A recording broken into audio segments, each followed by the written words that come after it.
Rick has a superiority problem. In the episode Juricksic Mort, we see Rick's position as the smartest person in his environment at risk again, but this time from a pack of hyper-intelligent dinosaurs. And he does everything in his power, no matter how petty, to get one up on said dinosaurs. This proves a point that goes all the way back to evil Morty and how Rick has a need to be the smartest person in any environment he finds himself in. And we got a lot to unpack, so let's get into it. But before we start though, there are two characters, no matter how hard Rick has tried, have constantly outsmarted him time and time again. Can you guess who they are? And the answers will be revealed at the end of the video. In the finale of season 5, evil Morty drops the bombshell of the central finite curve, which is basically a section of universes where Rick is the smartest being. So kind of like a fence that keeps Rick and all the universe that he is the smartest person in one section of the multiverse, whereas all the universes where he may not be the smartest person are blocked off. And this ensures that wherever Rick travels to in the multiverse, he will always be the smartest. And I say multiverse here with a pinch of salt because we haven't actually seen the real infinite multiverse. We've just seen the universes that are accessible because Rick is the smartest man. So think about all the universes and dimensions and just the places that Rick and Morty have teleported to throughout the series. And you see the pattern where Rick is the smartest man wherever he pops up. And it's never really given an explanation until that finale. And the explanation is that Rick is just the smartest person in the whole multiverse. But in reality, Rick could just be at a normal level of intelligence when you compare him to other life forms in the universe that haven't been restricted to the central finite curve. But we don't know that yet since we haven't seen anything beyond the central finite curve. And so far, the reasoning behind this whole thing isn't even anything crazy. Like, to be honest, it's just something really petty that we see on full display in the episode Juricksic Mort. So, we got these advanced futuristic dinosaurs who return to Earth to see how humans have developed since they left. And when they come, they are very disappointed in us. I think TikTok is the reason. So, they take the initiative to make the Earth a better place and it works.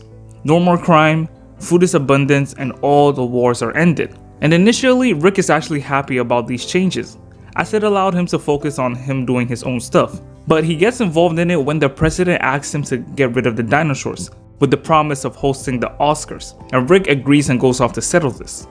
In his first direct confrontation with the dinosaurs, Rick tries to establish himself as the genius. However, our man is disrespected and they dismiss then teleport him away after upgrading the portal gun that he had been trying to fix for the entirety of this season. And this display of superiority over Rick makes him feel threatened to the point where he needs to find some dirt on the dinosaurs to belittle them. You know, because you can't just be smarter than Rick in this universe. No, that's not how it works. He eventually does find evidence on the dinosaurs and why they act so benevolent and the secret that they have been hiding, which is that there is a murderous meteor thing that basically destroys every planet that they go to. It's at this point where Rick gains the upper hand over the dinosaurs. He exposes them in front of everyone and he makes sure to rub it in their faces so hard. He has this habit of doing this to anyone he feels is a threat to him. Remember when he did it to Lucifer in season 1? After getting them kicked off Earth, they go to Mars to sacrifice themselves in sort of like a last good deed kind of thing. But Mr. C-137 follows them and guilt trips them into using force to destroy the meteor, something that they were 100% against. And that's when he delivers this line that sums up the video and what I've been talking about perfectly.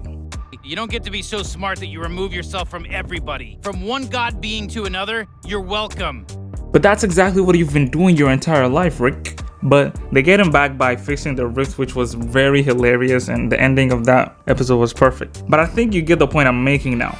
Rick cannot allow anyone around him to be smarter or better than him in any way because of his god complex. And whenever someone comes up who threatens this stance, he will do everything in his power to overcome them, no matter the consequences. Unfortunately, this hasn't gone quite as planned with characters like Evil Morty and Rick Prime, which are actually the two people I was talking about in the beginning of this video. So tell me in the comments if you were able to guess them. This is something that I noticed was happening throughout the series, but I think this episode is what spurred me to make this video on it. And if you agree with the things I have to say, tell me in the comments. And if you enjoyed this video, I have a video on the effect of Rick on the Smith family coming out sometime next week. So if that's something that you want to see, make sure to subscribe and hit the bell icon to be reminded when it comes out. Thanks for watching, and I'll see you next time. Tune out.